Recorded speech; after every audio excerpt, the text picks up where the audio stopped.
Let's talk about it here at Nate's Table Talk. Today we have Nicholas McFowland. Yes, sir. With us here. He is my son-in-law, but he's a person with purpose. And we're here just chopping it up today, talking a little bit about benefits of living debt-free, because he has made some changes in his life and he has done some things that where he is free of debt. And I just like for him to share with us about how do one begin to come into that situation, because I know that most people are overwhelmed and drowning in debt, and they're trying to living from day to paycheck to paycheck. Yes, sir. And so just kind of just share what started you on this road to being debt free. Yeah. Okay. Well, it's funny you asked that. So really, what started me on the road was I was really big into, at the time, trying to get some rental property. And I really wanted to, and to the point to where my wife and I, we had the real estate agent who was actually looking for properties. We had just bought a house for us to live in. And before we, moved on and we had looked at a couple of rentals, I had just began praying and was really talking to God about it and trying to figure out, is this the right thing for me? This is what I should be doing. And just so happened, all of a sudden, I got turned on to a guy named Dave Ramsey. I know a lot of people may know who Dave Ramsey is. And so God pretty much told me, not yet. This is not the time. I remember having my own house. You got to cut your grass. You got to take care of things when things break. It's a lot of responsibility having your own house. And so basically from there, I just reminded me, like, you're going to have to do this for another person's house, even though they're going to be taking care of it, but you have to be there. So it was really God just saying not yet. And what he did tell me, it was kind of like, look, you got to take care of what you have first. A man who doesn't take care of his own house is worse than a non-believer. You know what I'm saying? So it's very important that you take care of your own house. And with that, that's kind of what decided and got me kind of started on that journey to say, you know what, we got to kind of start getting these things paid off and get this house paid off. So, yes, so how do you think, because I'm under the impression, the Bible says that man should owe no man anything. Right. But most people, owe people this, indebted to the lender. Exactly. And we have to be careful of those type of things. And I'm reminded of scripture in Nehemiah chapter 5, where it talks about money. It talks about those who was usuries, using others to make money from them, and they ended up owning their land and owning their vineyards, and even owning some of the people. And the first thing that Nehemiah done, he says, first of all, I need to consult with myself. I think verse 7 in chapter 5, he says, I need to consult with myself. And I think perhaps the beginning of a change of our being able to live out of debt and not own anything, we got to consult with ourselves. First, let me check myself. I got to check what it is that I'm doing here. Correct. What is the problem? Before I contend with the problem, I got to look at it and realize there is a problem. Correct. So, in the same story I was really telling you about, a big thing in that story for me was what happened when I was praying with God. I started to ask myself why.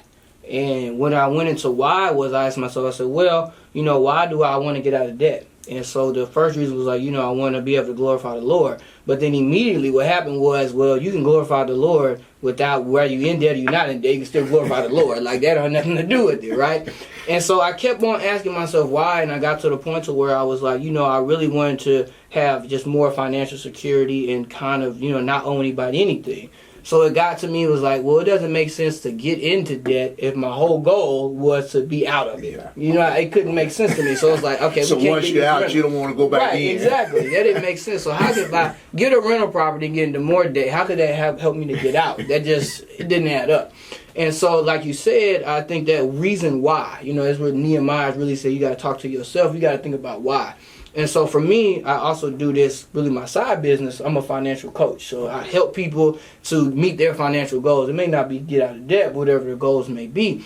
And so one thing I think when it comes to personal finances is, I call it the number one principle, the number one thing that we got to remember, and I call it GOE. You know what that stands for, GOE? GOE. Yeah. No. So GOE, that means God owns everything. GOE. Okay. It's that simple. All right. So it's the number one principle, the number one rule is GOE. God owns everything. But it's a hard thing to understand and to live in that way. Let me ask you this here. Okay. How will, if just by chance someone listening in here, how would they be able to reach you, or how can they reach you to get help? If they want. Well, if they want to help, they want some consultation. My website is www.foffcoaching.com. You could also just send me an email at foffcoaching@gmail.com, and then that FOFF coaching, you can get that anywhere on any social media platform, whether it be Facebook, Instagram, wherever. You can just DM me, and you can easily get at me if you have questions or if you're looking for a consultation to get some help. Definitely. So, what do you think that one of the problems could it be? One of the problems that people allow money to handle them instead of them handling money? Yes, I think that's a big issue. One thing, people, we got to be real with ourselves. I think that not being real is a real issue. You know what I'm saying? Like some people, it's like they don't want to know where they are financially. They have no idea where they are, but then they don't want to know because of that fear, and that fear will hold you back even when it comes to money. And so really you got to understand yourself, and you got to start to dig deep in how do you feel about money. Some people look at money, they may look at it as their security. Some people may look at money as something to spend.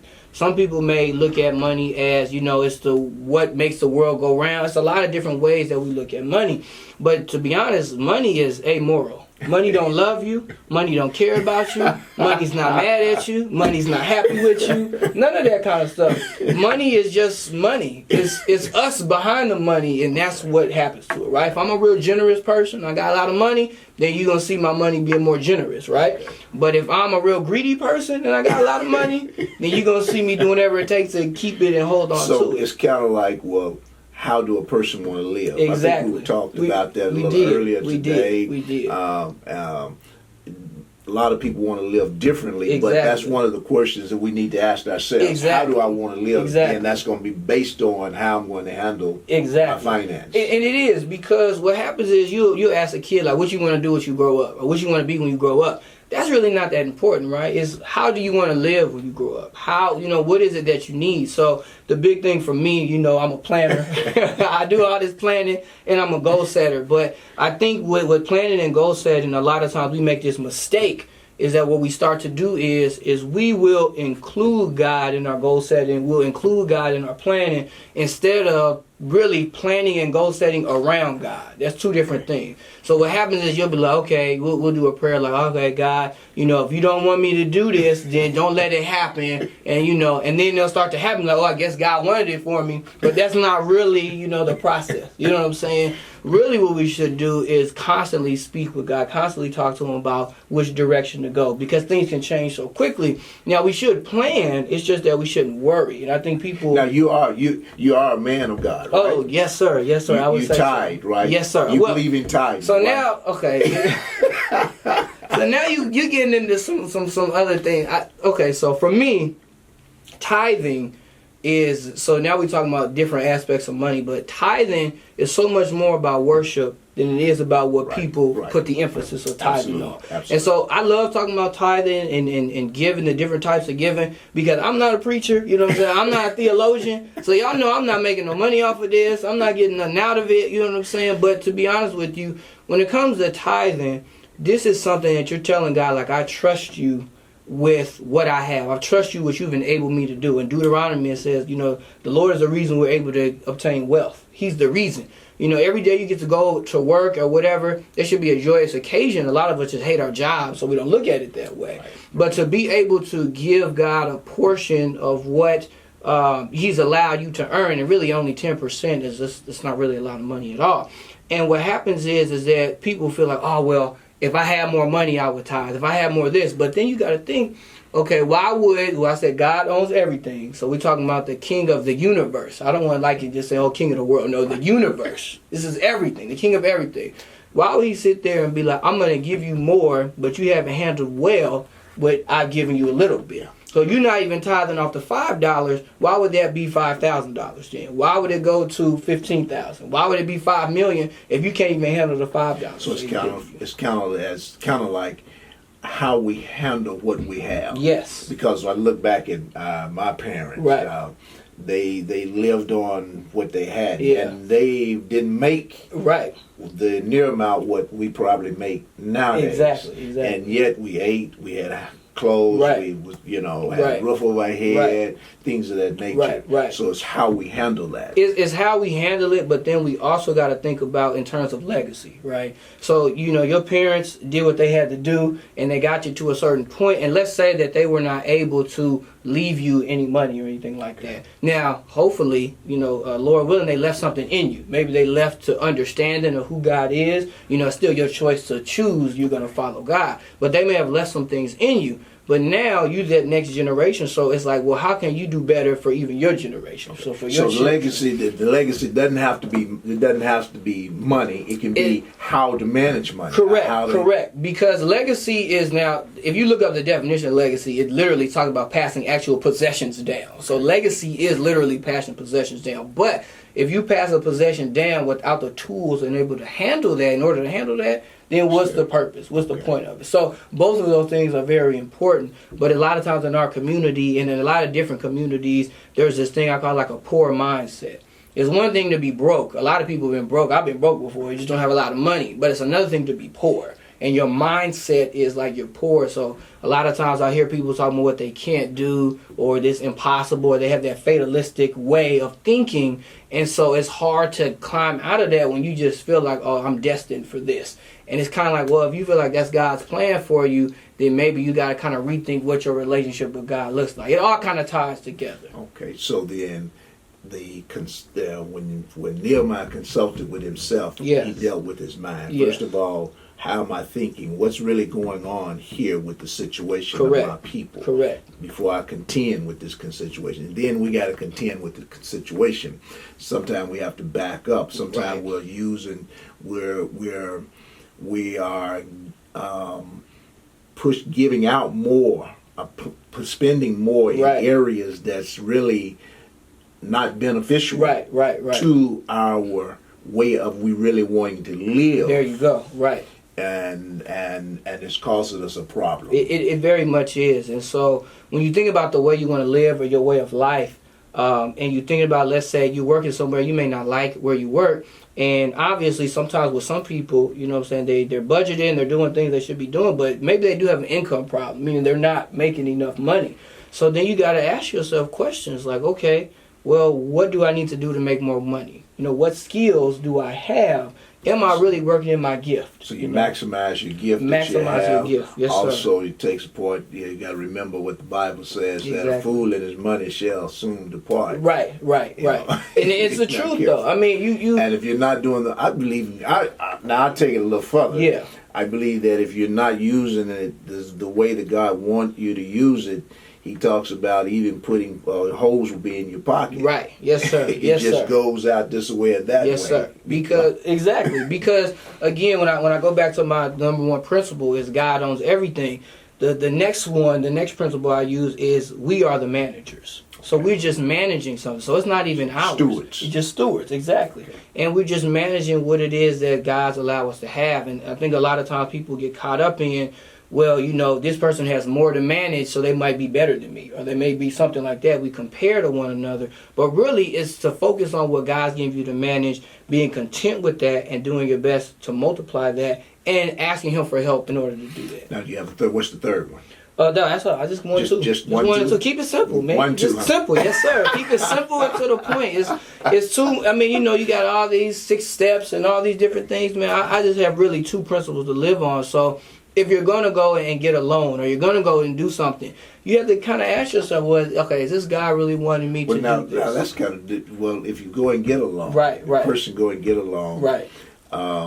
First of all, wouldn't you be putting yourself further in debt? Well, see, because most of the time, the loan person, institution, right. they're really counting on you not to even pay the loan. Right. They come up with your with your merchandise, then turn around and sell it more than what they paid you for, because they're not going to give you what it's worth. Exactly. And so really, so when it comes to loans, and we get a little technical here, but when it comes to loans and stuff, we I don't think we realize a lot of times that money costs money.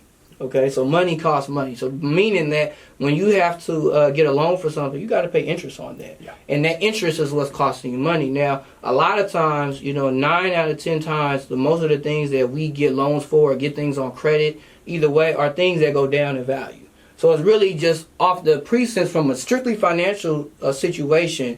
It's really foolish, right? Like if you go and you get a big screen TV and you put it on credit, now you're paying it off. You're paying more than what the TV is worth and what it even cost in the first place. So usually, most of the time we do those things, it's just pretty foolish, just off in the way I look at it. Well, I'm going to ask one other thing. Okay. What would you say to the audience, those who may be listening to the next table talk? What would you say to why the church, and I say church, the people of the church, need to know this? I think it's very important that, people of God, people who have that relationship with Jesus Christ need to know this, because we are managing the king's money. We are managing the king's funds. And when you don't have that perspective, you don't understand it, and when you decide that, you want to go in debt or you want to do these things, again, it all comes back to, are you really focused and really doing what the king is wanting you to do? That's really what it goes back to. And I don't think we think in terms of that. We think, I want it, I buy it, I worked hard for it, it's mine. But do we ever sit back and think, okay, Lord, well, what is it that you really want me to do with this? What is it? And so it's important to understand. It's important to increase your intelligence when it comes to finances. Again, you don't have to be good at math. If you notice what we've been discussing today, a lot of it is not about money in itself. It's not about math. I didn't come here and say, do these percentages. I didn't pull out the calculator, right? It's a lot about our mindset. Right. And what's important to understand, if you can just get that concept, okay, God owns everything. But that doesn't mean that you don't have to put any work into it, right? It doesn't mean that you say, oh, God owns everything, I'm going to pray for this, it's going to happen. No, you still may have to put some work into what you need to do. But not understanding that when you're getting a loan or you're using a credit card or, you're moving out of desperation, that's not really God's plan for your life. God's plan is not for you to be in that situation. And I feel as though, and a lot of people I've met, they've had so many opportunities, or they rather with money or different things like that, and what they do is they just squander the opportunity, and then they'll just be like, oh, well, if God wouldn't put this on me, He don't give me more than I can bear, and then I open the Bible and say, that's not in there, though. You're just saying stuff, and it's not in the Bible. Like, that's not necessarily true. Like, God put me in this situation. Like, did God put you in this situation, or did you put you in this situation? And you just got to be real about that kind of stuff. And so God may know that you will go in that situation, and He may be like, hey, you got to learn on your own. But to come out of it, we got to learn and we got to trust Him. And so just, doing whatever with our finances, not tracking it, not understanding what we're doing, I feel as though those are the things that's really hurting us as a church, really hurting us as people of God, and hurting us as a community. And I think it's important. Because we can live better, we can have a better life being debt-free. Correct. We can live. Correct. Mostly, I think we can even live the way God even created us to live. And let me say this, too, about being debt-free. So let me say this. Now, I understand people, I've been in debt before. I had a mortgage and different things like that. We paid it off by the grace of God. But let me say this. When you get into debt with your intention, I'm talking about your intention, your motivation, where your heart is. When you get into debt with no intention on paying it off, do you feel like that's something that's set apart? Do you feel like that's something that God is pleased with? If you're going into debt knowing with the mindset of, I don't ever plan on ever paying this off. So you got to think about, again, it's like coming about your values. We go to church every Sunday. But they may be kind of like this, though. Mm-hmm. They have intentions. Right. Their intentions is good. Right. They're intending to pay it off. Right. But they know that it's a high chance possibility. They may not pay it off. But that's different. You said their intentions is to pay it off. Yeah. They may not. That's different. If you're going with the intention of, I don't ever plan on paying this off. I'm trying to work the system. And it's no fast track to wealth. You know what I'm saying? There's no fast track to do it. Because I look at different things, but it's no fast track to get wealth. I'm overwhelmed. I'm proud of you, man. You know, Thank you. being a young man, Yeah. to have a mind concept, Yeah. and the concept of doing that, Yeah. and then trying to help others. You know, Right. How old are you? I am 32 years old. 32 years old. Okay, Yes, young sir. man Yes, is sir. I look successful. about 12, I know, but I look about 12 or so, but I'm 32.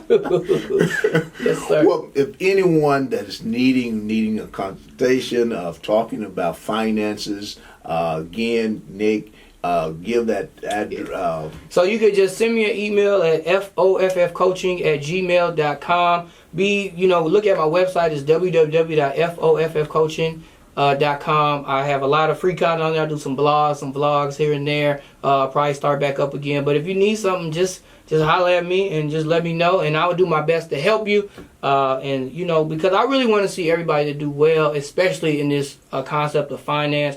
Like I said, I feel like we should seek God in all things, and we should look for God in all things. And I don't think money is an area where God doesn't want to have no part of. I think in all aspects of our life, including finances, we should really look to seek God first. I like what you said. God owns everything. Everything. Until the next table talk, we'll see you then.